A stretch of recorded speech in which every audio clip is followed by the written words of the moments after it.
these Canadian geese out here, you guys. There's a whole ton of them. Usually there are about 6. There's like a little group that hangs out here. And yesterday there was a big group, probably this one, that was flying around. And the 6 that were over here were just kind of looking at them like, why are you making such a big deal over this? We've got a great place. And then, oh my gosh, out there, I don't know if you can see them, but way out there, there's a bunch more. There's probably several. There's at least 100. What I came out here to show you was these little birdseed ornaments that I made, and I have several of them now. Can't tell if that's blurry or not. Oop! They're starting to make some noises there.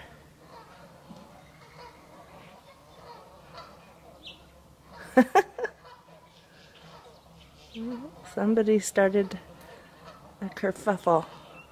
So anyway, these little birdseed ornaments I made, they're sitting out here and they're dripping with water. I thought if they got wet, because they're held together with gelatin, that they would dissolve, disintegrate, and fall to the ground.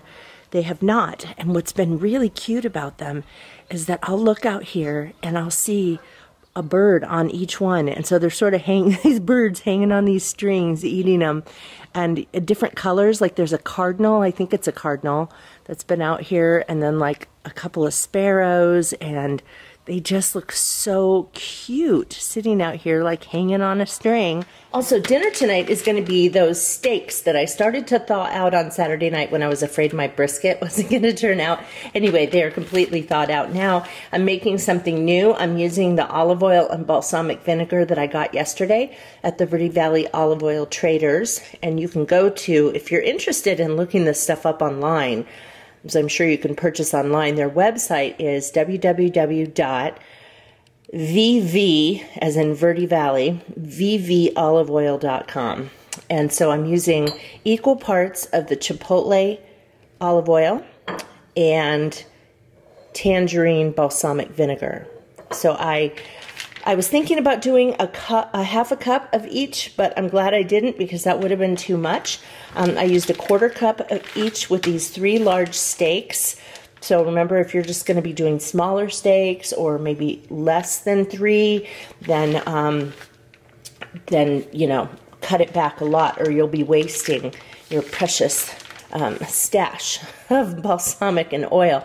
So anyway, I dumped them in. I put the steaks in first, then I put in each of those things. I didn't mix them together first. I just dumped them in, and then I closed the bag and started to massage it around. I'm going to put this in the refrigerator, and every couple of hours I will you know, just mix it around again, just to make sure that the mixture gets on all of the steak. So I want to show you what just came in the mail. I am on some automatic shipments with this company called Grove Collaborative, and they have all the stuff that they sell is good for the environment. They sell Mrs. Meyer's products and 7th Generation, and so I have been getting several things, more and more things from them. Let's see, I get paper towel that's 7th Generation, so it's partially, I guess, recycled materials. These trash bags that I get are of 65% post-consumer recycled plastic. And so I always get these. And then these are walnut scouring pads. And actually, I didn't mean to get this, although these will be nice to have. But what I meant to be getting were these walnut sponges with a scouring thing on them. And so next month I'll need to make sure that I put the right thing in here. But it'll be fine to have these scouring pads too. And I also have been getting Mrs. Meyer's laundry soap, because we have septic now that we're out on this farm property, and so we need to be careful about the kinds of stuff we are purchasing, and just, you know, stuff for, you know, being kind to the earth as well as to our septic system. I will put a link for you in the space below for my referral code if you're interested in checking out the Grove Collaborative. You can just buy individual things from them, or you can set it up so that you get certain things sent to you every month. they contact you through email. I'm going to tell you about this in a second. They contact you through email about a week before they're going to send something out, and they say, check your dashboard. Mary, stop it. She's been very loud today. They'll ask you to check to see your, what they call dashboard, to see if you are happy with everything that's going to be sent. And so then you can say, oh gosh, you know, I have too many paper towels, I don't need more of those, or oh shoot, I need more of whatever. And so you can change things out.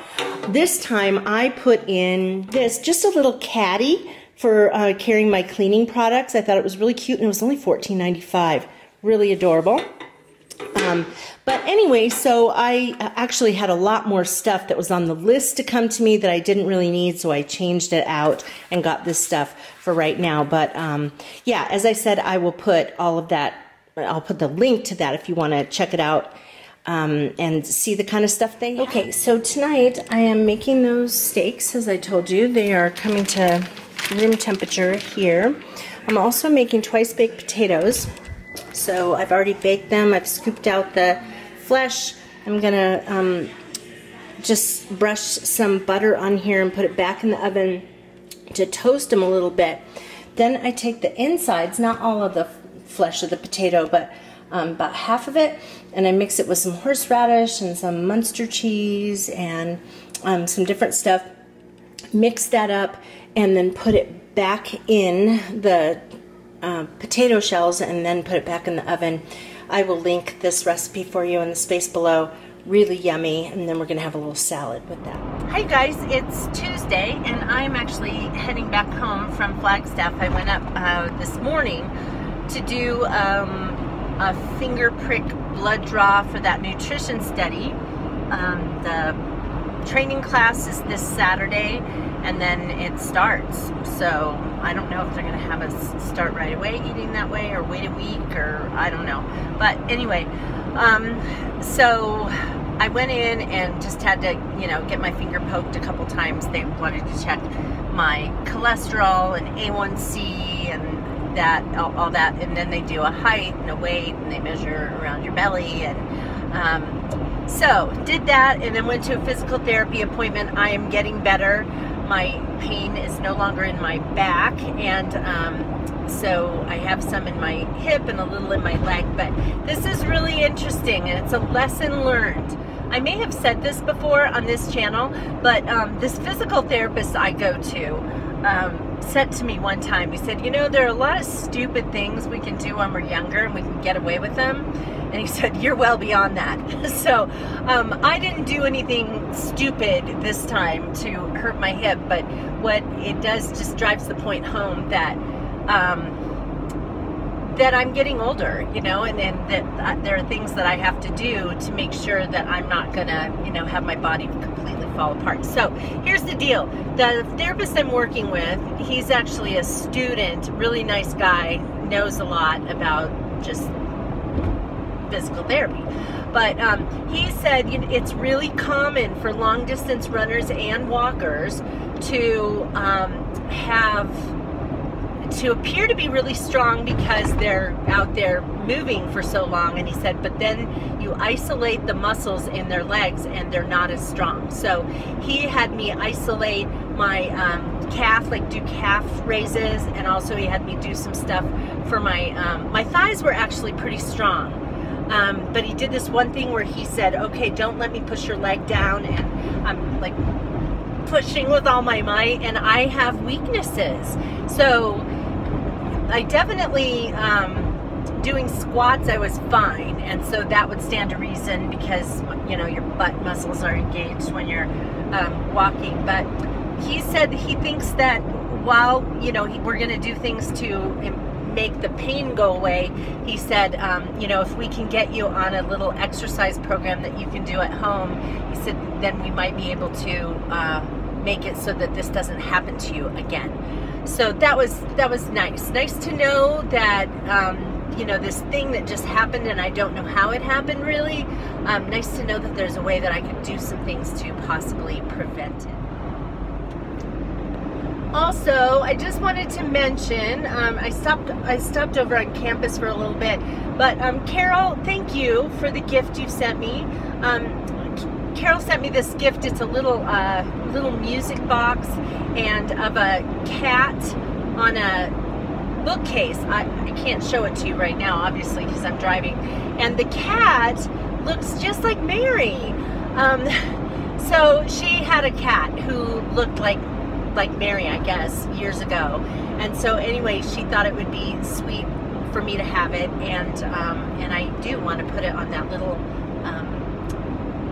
shelf thing with the little boxes. That's my backdrops for my videos. So thank you, Carol, for that. That was so sweet. Okay, this is my mom. You guys have seen her in another video. You want to say hi? Hi there. And she loves, well, she's an artist, you guys know, and she loves to color. And she's so good at it. You know, when I color, it looks like a third grader, but look at that. She's so good at this.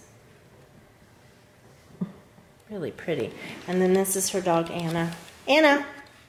There she is. Okay, so I thought I would show you what I'm making for dinner. It's butternut squash bisque.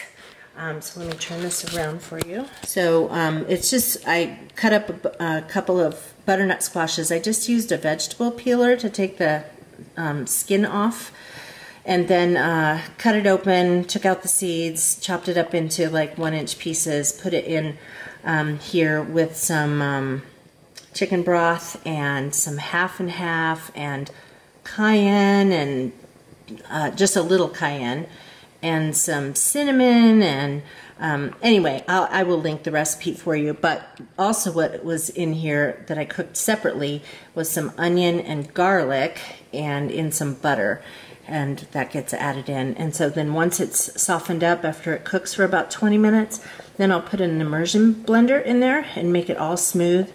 And this is a tried and true recipe that I've made before. My husband likes it a lot, and we're gonna have it with some whole wheat sourdough bread. Okay, you guys, here is the final product. Just tasted it, it's yummy. You finish it off by putting a blob of sour cream in there. And really super easy to make, and very yummy. I will link it for you. Chad, lay down, lay down, lay down, Chad. Lay down. Good boy. Lay down, Mary. Lay down. Lay down. Good girl. Okay. Hi guys, I'm driving up to Flagstaff again. And you know what? I think my plans are going to change this week. I was supposed to, today's Wednesday. I'm going up there because I'm going to go see my dad. I'm going up a little early, and then I have a physical therapy appointment followed by a physical therapy massage. Oh, bummer. Except the last time I went to my massage at physical therapy, I about came out of my skin. It was so painful.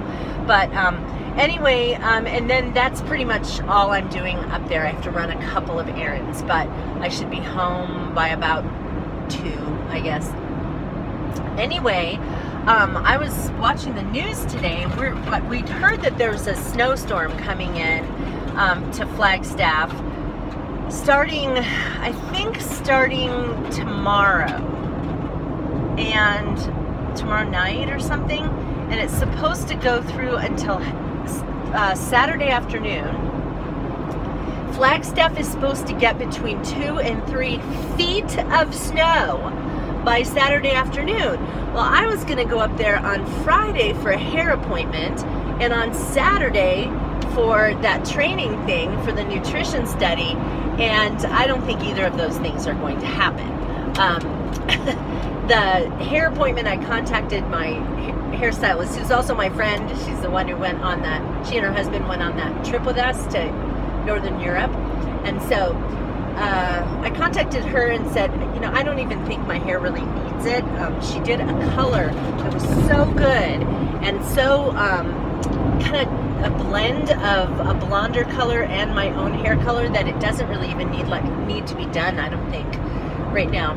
So I think I'm gonna cancel that. And then the thing on Saturday, did I mention this? Some of the people who are participating in the study are at a remote location. They're in the Verde Valley area where I live, and so I think they're gonna Skype them in, so I think I might just go there and participate in the thing on Saturday there, just because not only would it be a nasty drive, but it is common for I-17 to get closed down. And so if that were to happen, then I would get stuck. Okay, I wanted to tell you something else. This is so funny. I don't know if I have ever showed you that Mary does tricks. Having been raised by 2 dogs, she has a lot of very dog-like behaviors, and I was able to teach her to shake and high five and turn around and sit up and lay down and all this. So it's just crazy. In fact, let me pop in a little clip here of Mary doing her tricks. Okay, are you ready? Okay, shake. No, you have to shake. Thank you. Ready? High five. High five. Yeah, that's good. Okay, Mary, turn in a circle. Turn in a circle. You have to turn in a circle. There you go. Good girl. Okay, ready? Sit up pretty. Yeah, good girl. Okay, so the last couple of days, I have been trying to get Chad to do some tricks, because I thought, wouldn't that be funny to have 2 cats sitting there side by side, and you go, high five, and they both hold their paws up. So anyway, I started with shake, and he actually has started to lift his paw up. But the funny thing today was that I got out some treats so that I could do, we call it tricks for treats with Mary, and so we could do her tricks. And I had her do lay down, and Chad jumps up on the table and he lays down. No kidding. I was like, no way. So then I thought, well, let's just see if he'll do it if I just direct it at him and Mary's not doing it. So I had my mom film this. So go ahead and take a look. Chad, lay down. Lay down. Lay down, Chad. Lay down. Good boy. Lay down, Mary. Lay down. Lay down. Good girl. Okay. Is that crazy? He's totally learning to do tricks. I bet he's going to learn all of them because he's going to learn from her. So I just couldn't believe it. Anyway, so there you go. I'm such a nerd about teaching my cat's tricks. Okay, you guys, dinner tonight is a Martha Stewart recipe. This is baked penne with chicken and sun-dried tomatoes. I have this saved to my freezer-friendly meals board because on Pinterest, because not only is it just easy to whip up and throw straight into the oven, but you can whip it up and freeze it and then thaw it out and serve it later. So let me go ahead and go to the recipe itself. And of course, I'll link this for you. It's super easy to make. You kind of just throw the whole thing together. But one of the things it calls for is some boneless, skinless chicken breast. It talks about cooking the chicken and then slicing it thinly. But what I did to save time is I just bought, a couple days ago, I bought a rotisserie chicken. And it is always easiest to remove the skin from the bone when the chicken is warm. So when I brought it home, I immediately took the skin off the bone and shredded it. And then I just put it in a container in the refrigerator, knowing that I would use it a couple days later. And so, so that is already ready to go. Look at these two.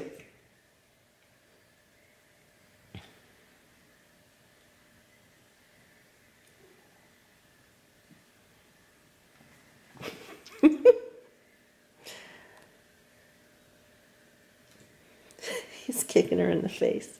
Okay, they crack me up. They're both hungry. That's why they're kind of getting ornery.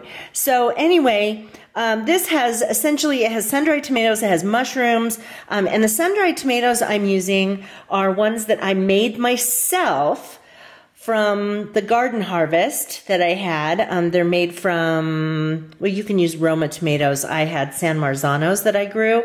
I'm going to link that video for you in the space below where I show how to make your own sun-dried tomatoes. They're actually not sun-dried, they're oven-dried on that. So I'm going to go ahead and put this together, and when it's all ready to go in the oven, I will show you. Okay, you guys, here it is, ready to go in the oven. So you have to kind of do some things on the stove. adding, you kind of make a little bit of a roux with flour and garlic and butter, and then you add in some milk and then bring it to a simmer and add in the sun-dried tomatoes and the sliced mushrooms. And then after those are kind of warmed up, then you turn off the burner and add in shredded provolone and a little bit of shredded Parmesan cheese. Then after that's melted, you add in the chicken and also the pasta that's already cooked. And then now it's in, I have sprayed the dish, and I'm going to sprinkle a little bit of Parmesan cheese over the top. It goes into an oven preheated to 400, we're almost there, for 25 minutes, and then it's ready. Now I did a half of a recipe, and this is big. I mean, this is a lot. I have a big hand, but this is a lot. This is more than, like, it's just my mom and John and I, and this is way more than we'll eat. Guys, it is about 10 minutes to 6. I got the casserole in the oven, and I am headed over to worship rehearsal. My mom and John are gonna have their dinner together. We will just close this vlog out, and I'll see you guys the next time. Take care, you guys. Bye-bye.